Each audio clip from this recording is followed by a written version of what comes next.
Si Director Abdul Hakim, nasa ano na siya ngayon, nasa Madinatul Munawwara, Masjidun Nabawi. Siya ay nag-umrah ngayon itong taon na 2025. Magsalam ka, Abdul Hakim. Magsalam ka. Kararating lang namin, nanggaling na binisita namin ng kabar ng libingan ng Rasulullah sallallahu alaihi wasallam. Ito ang ano to? Ang Masjidul Nabawi. Sige, pag gano'n ka na. Video mo para makita nila.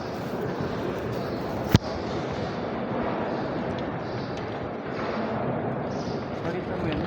Para makita niya yan. Abdi at saka si Hasan. Sabi mo, kasi dito. Ha? Sabi mo sa mga kapatid mo, kailangan sila pumunta dito.